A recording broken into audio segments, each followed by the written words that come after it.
Compassion is there, but the act will be different in each encounter.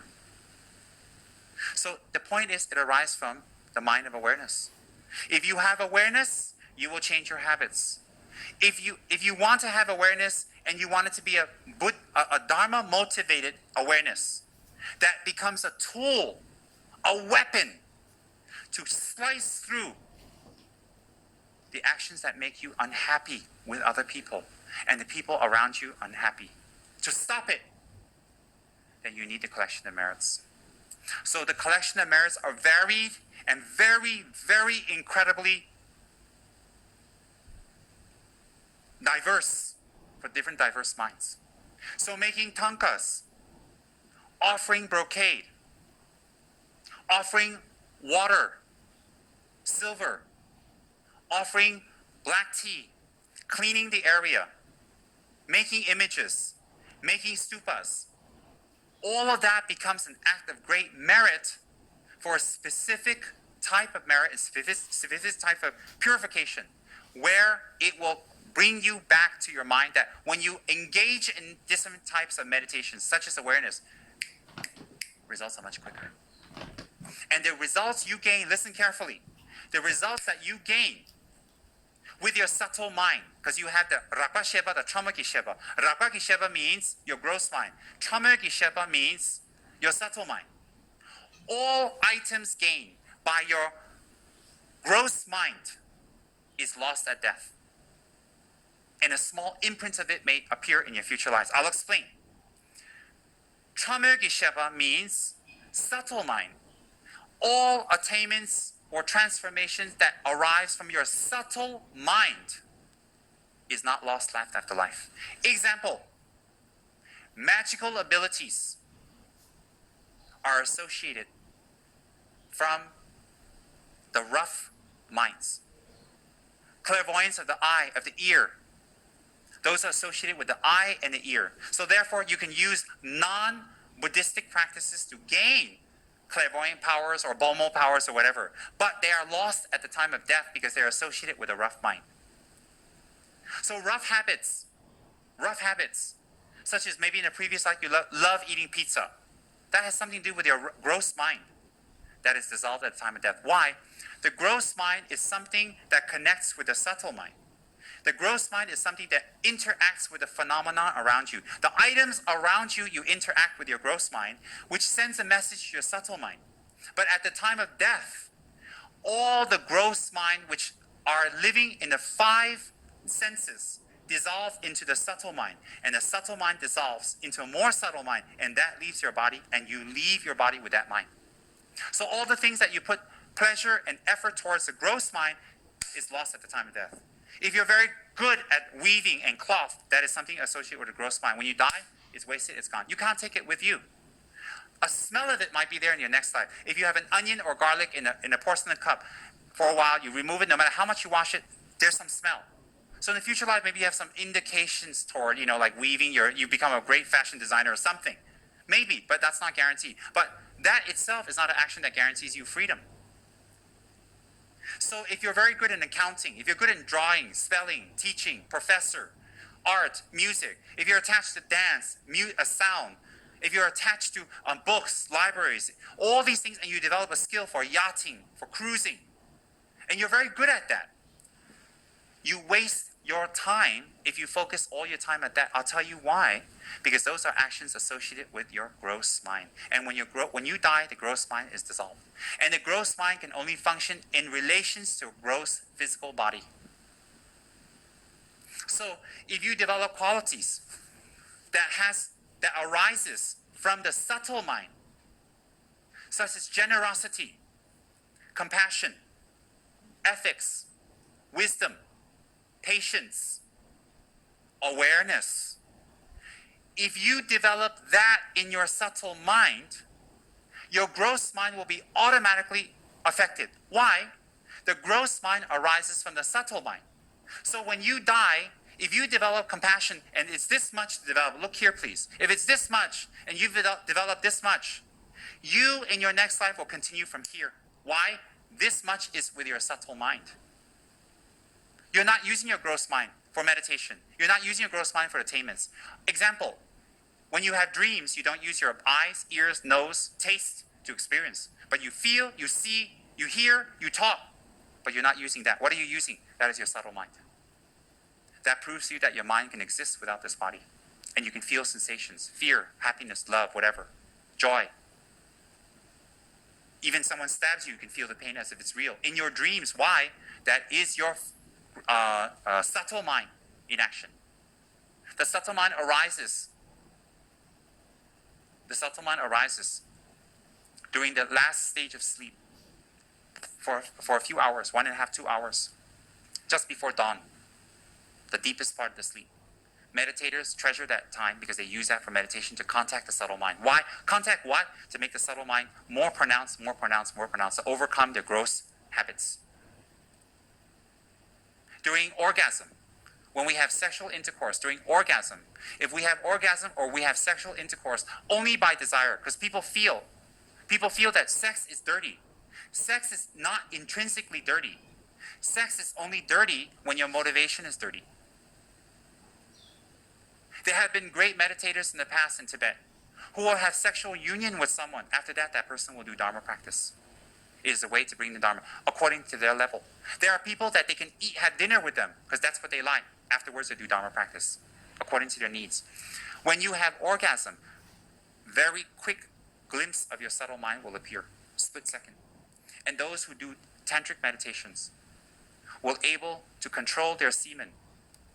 Men and women, let me just say semen for convenience sake, will be able to control their semen when it's released, how long, and they will exercise it during sexual intercourse. Very strong, very powerful. So when they do that type of intercourse, it is not sex. It looks like it. It is practice of using your subtle winds and your drops and your energies in your body to control your body. Oh, there's those powerful practices. For what? Because when you can control your winds and you can control your sperm, these physical constituents in your body, if you can control, the bliss that you feel is 100 times greater than an orgasm. And you'll feel it consistently, constantly. And you'll always be happy. Your body will be very light. You control it. The type of orgasms that we seek is a lot of work, a lot of effort, a lot of BS, a lot of disappointment, a lot of anger, a lot of talking, a lot of mind games. And then more and more when you get it. It's very different. Very, very different. And at the time of death, your subtle mind arises. These are 3 times. Your subtle mind arises. And if you do the meditation such as Vajrayogini, example, during this life, you have to collect the merits to the preliminaries and you do Vajrayogini's practice well. Those merits will propel you to be able to attain control over your subtle mind. And then you will be an accomplished Siddha. You'll control the weather. Deities will kowtow to you. Life after life, you return to benefit others spontaneously. Your motivations are consistent. Your compassion for others are consistent. And the effect you have on others' lives, the effect and effect will be totally positive, whether they feel it immediately or not. Definitely. And so when you do things like some people like to do, I don't know, they like to make ceramics or whatever. And they get very good at it. They spend hours, 10, 20 years, become a ceramics master, they get a certificate. When you die, it's gone. The skill is gone. You've wasted so much time developing a skill you can't take with you. But if you develop the qualities that go with your subtle mind, listen carefully. Every time you die, this subtle mind has to take rebirth again. And sometimes this subtle mind will take rebirth in formless realms where you don't have a physical body. It is just mind alone. Yet those qualities still be with you. You will still benefit people in those realms. Still benefit. Beings. So this subtle mind that travels you life after life, when you are incarnated into another body, this subtle mind takes over the body. So normal beings will see their father and mother copulating. They won't see the male and female. They will see either organ that they're attracted to. Either sex of the organ they'll be attracted. The minute they see that when they're wandering in Bardo, they'll be by desire, power, desire, they'll go to the sexual organ of the copulating couple. And they want to touch it and be with it, and they enter. They enter the womb by desire. When they enter the womb by desire, the physical constituents of the father and mother, 1 drop of blood, red, one drop of white sperm combined forms your body. Your mind enters into that immediately.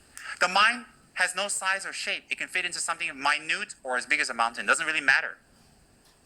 And then when that being develops, the gross mind starts to develop over the 9-month gestation period. The gross mind, your eyes develop, your ears develop, your mouth, your body, your tactile feelings, everything develops. Then your gross mind starts to emerge independence of the gross physical body. Because the gross mind is associated with gross body. So the eye consciousness will immediately go to the eyes, nose, ear, mouth, etc., arising from the subtle consciousness. So if your subtle consciousness in your previous life was practicing compassion and love and effort, then in this life, your gross mind will immediately engage in that action again, even as a young child. And therefore, you have tupuls, highly evolved reincarnated beings, that even at a very young age, they start reciting. They start meditating. They can remember. They recognize Dharma. They like the lamas. They like the Buddhas. They're naturally attracted. Why? Because the minute their gross mind opens, their gross functions open, it will be a reflection of their subtle mind. So these attainments that you gain from Dharma practice, you never lose. Because they're associated with your subtle mind, and that's what your mind takes rebirth every single lifetime. So it will be more smart for us not to focus on pleasing our mouth, our ear, our nose, our tactile feeling, our comfort. It will be more valuable to please and to develop our subtle mind, which the gross mind arises. Why would you spend time on something you keep for a short time? Every life is something different. Then what happens if you're born deaf and dumb? Then all the time you spent in your previous life on sight and sound is wasted. You're born deaf and dumb. But the subtle mind is not wasted because it arises from that. And on top of that, when you develop the subtle mind, it affects your gross activity. When it affects your gross activity, karma is changed. From your gross mind, activities, negative or positive, arise. If your subtle mind is habituated toward negative habits, intoxicants, money, drugs, sex, fun, lying, cheating, tricking people, then your gross mind when you're born will be used to doing that. So if your previous life always irresponsible, this life, the minute you get your eyes, your body, you will come out, you're Mr. Irresponsibility again.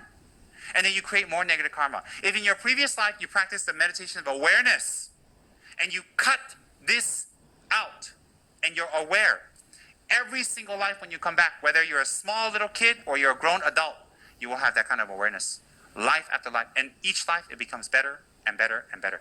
And your actions will also reflect your subtle mind. Why? What you think deep down inside will be reflected on the outside. On the outside, your actions. So it would be more smarter to engage in the practices of the 6 paramitas, deity yoga, guru devotion, preliminary practices, generosity, creating statues, helping people to get dharma, being kind, being aware. Why?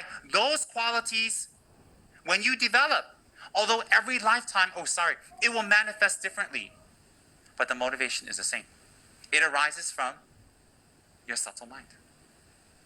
So most of us waste our time developing the gross mind. We don't even look at the subtle mind. And therefore, we waste our life. If you're the greatest artist, ballerina, dancer in the world, who cares at the time of death? Who cares?